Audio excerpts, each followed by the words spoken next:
Hi, thanks for watching. I appreciate you being here. Welcome. A few weeks ago, I started making some budget videos because I love watching those on YouTube. I love watching other people's budgets.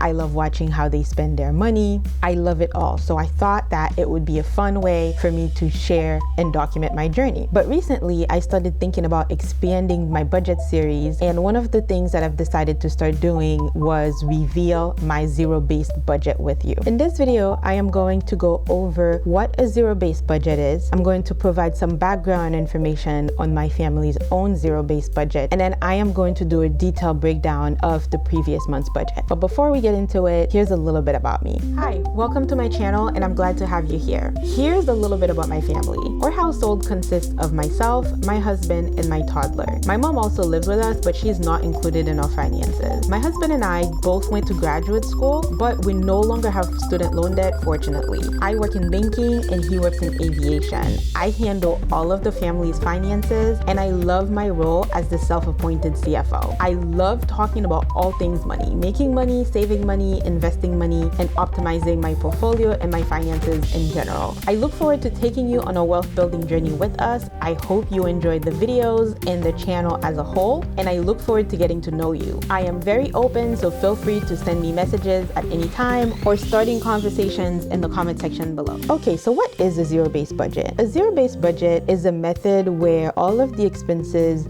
must be justified for every new period. Companies use that a lot, but individuals can use it as well. When companies use it, they typically make a budget for the entire year. Most individuals make their budget 1 month at a time. Even though some people do try and estimate a year-long budget, I happen to be one of those people, but the most accurate budget you are going to have is going to be month to month, because you never really know what might crop up besides your regular expenses. Usually a zero-based budget starts at zero and it ends at zero. The idea is that every dollar has a job. When you start your budget on January 1st, you don't have money left over from December 31st, because the idea is you put all of that December income to work. There is no such thing as idle cash in a zero-based budget. The money goes either towards bills, paying down debt, investments, or maybe even medium-term goals, the ones that are not long enough for you to risk putting the money in the market, but not short enough that you want to keep the money in cash. So what you would call a sinking fund. Whatever budgeting style you adopt, there are always some pros and cons. A benefit of a zero-based budget is that it requires you to justify a use for every dollar. That means you are less likely to have money sitting around that has no real purpose, and you are less likely to waste money. Of course, the downside is that it takes a little bit of time because it requires more work. If you have to force yourself to justify a use for every single dollar that comes in, there's a little bit more thinking that goes into it. But I don't think that the downside justifies not doing it. Here is the anatomy of our own zero-based budget. My family's zero-based budget is broken down into 3 main categories. The first one is bills. These are our obligations. We don't have a choice. We have to pay them. This is how we put food on the table. This is how we keep a roof over our heads. We also have sinking funds to meet medium-term needs. And then we also have investments. Investments, whether it is for college for our son, where we save in his 529, or money that we put into our brokerage account for long-term use. You will notice one thing in our zero-based budget is that we have a lot of credit card usage. The reason for that is because we put everything that we can possibly put on our credit cards, we do it. You are probably wondering, how does she eat? We don't see any grocery allowance. Well, that's because I pay for my food with a credit card, so I don't really spend cash on food. What ends up happening is I get a bill at the end of the month and I pay my credit card bill. The same thing for gas and household and personal care items, or any purchase really that allows the use of a credit card. For example, I had an issue with my sink a few months ago and I needed a plumber to come in. He came in, but he did accept credit card payments. Therefore, I paid with a credit card. That's not something that's going to come up as an individual breakdown in my zero-based budget. What we will see is the aggregate when I pay the credit card bill. I do have a separate budgeting mechanism that allows me to track my expense categories so I don't go over, but overall, you will not see it in this particular budget. The reason why we do that is because we want the points. We want the protection that using a credit card offers. You are much more protected and much more insulated when you use a credit card versus when you use your debit card or even when you use cash. And it also allows for better tracking. I am registered for one of these popular websites that allows you to track every transaction that you create, and by swiping my card, it gets uploaded to that website and I categorize it. Also makes the tracking much easier. Another thing that you will not see in my zero-based budget is things that are related to medical. The reason for that is it goes out, but it also comes right back in within a matter of days, since we use an FSA to file claims and get reimbursed for anything that we spend. The FSA money is still our money, but because it comes out of our paychecks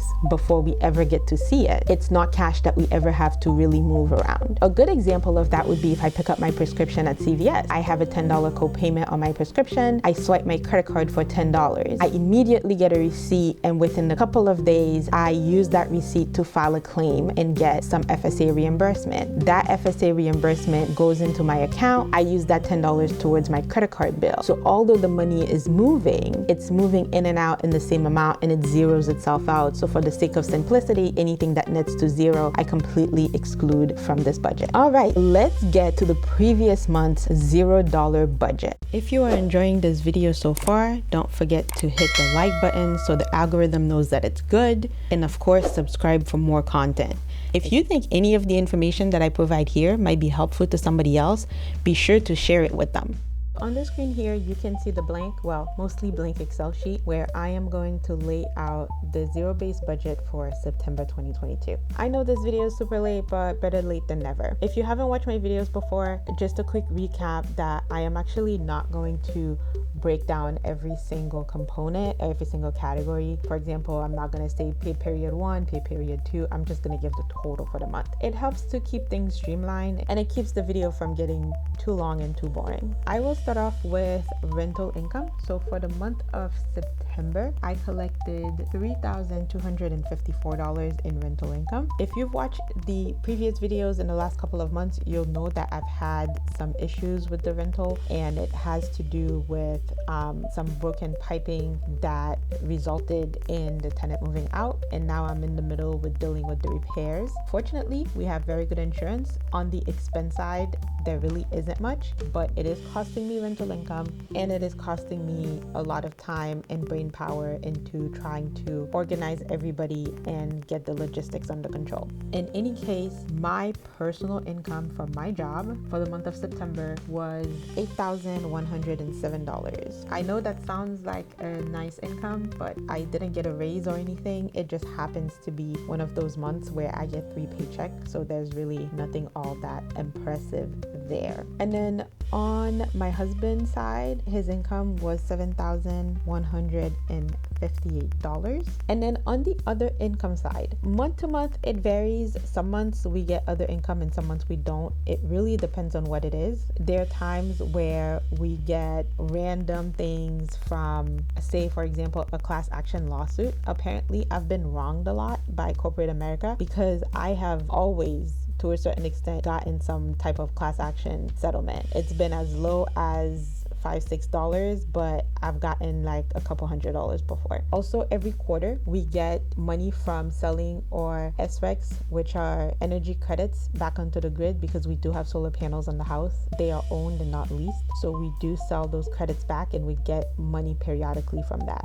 So some months it's nothing, some months it's very little. This month, between the SRECs and it just so happens that I got a class action settlement, the total for other income is $580. As far as interest income goes, evidently it's always going to be the lowest portion because, I mean, who's getting any substantial interest these days? But it has gone up pretty significantly because those high yield savings accounts send emails saying, hey, your rate is going up by 25 basis points. It's going up by 50 basis points. It looks like every month or two we're getting some kind of email telling us that our interest rates has changed. Also, our balance has gone up a little bit. Interest income is higher than it was before, and when I say substantial, it's not a lot of money, it's just compared to where it was in previous month. We got $21 in interest income. As far as FSA reimbursements, that's not real income, but it is money that I get that offsets some of my credit card expenses. If I have a copayment that I have to make, I will evidently use my credit card, I'll make the payment, and then I'll file a claim. And before my credit card bill even comes out, I'll get the money back. I guess it is a form of income because it's money that's coming in, but it's more of an offset to the credit card bill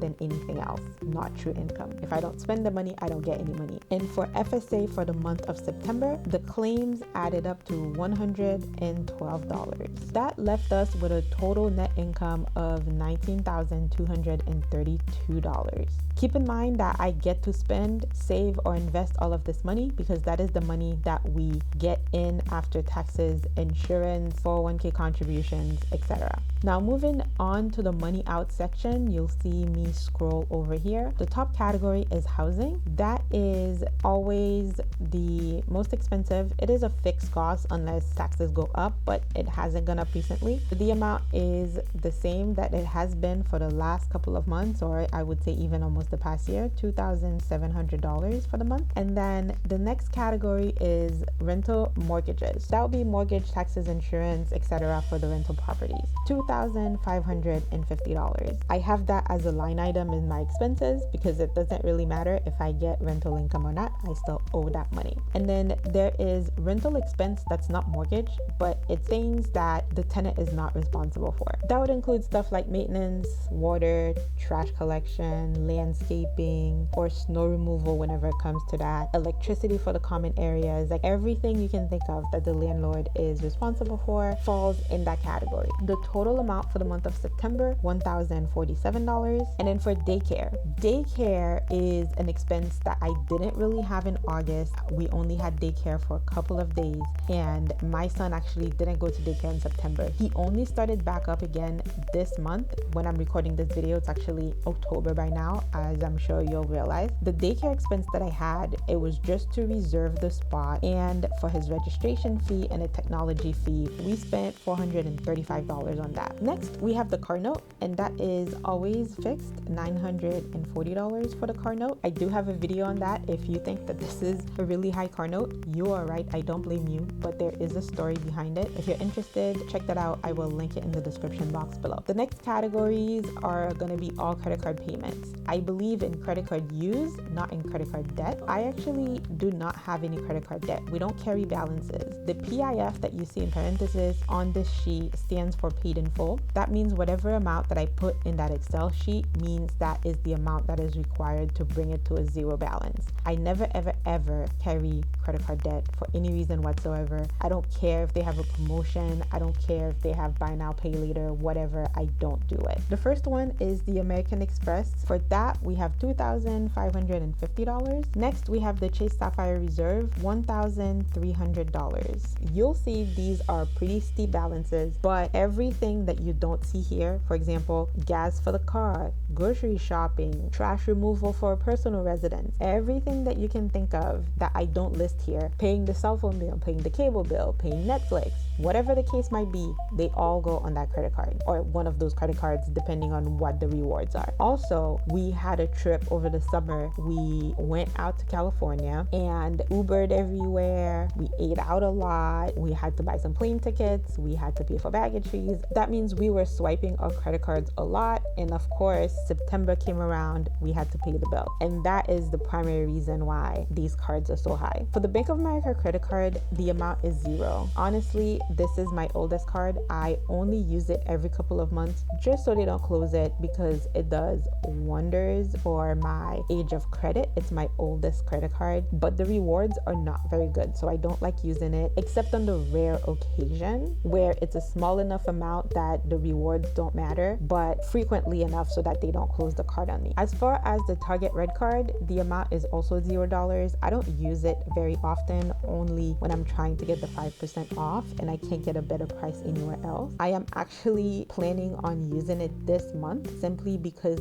I got a letter from them saying that they would close it if I didn't use it. So I'll be using it to get a couple things from Target so that it stays active. For my electric bill, $131 for electricity. I am sure everybody understands that electricity prices have gone up because we are in the middle of a geopolitical induced energy crisis. Everything is getting really expensive, and honestly, even with the solar panels, my bill is that high. I can't imagine what it would be without it. And typically this time of year, we wouldn't didn't really have much of a bill. So yeah, this is in fact pretty high. Next is insurance, and that would be car and personal insurance. So that is anything that is not covered by homeowners. The 2 vehicles and personal items added up to $220 for the month of September. As far as other expenses, these are expenses that do not come up every month, so they don't warrant their own line item. In September, I had 2 things that fell under the category of other expense, and that was landscaping and paying for life insurance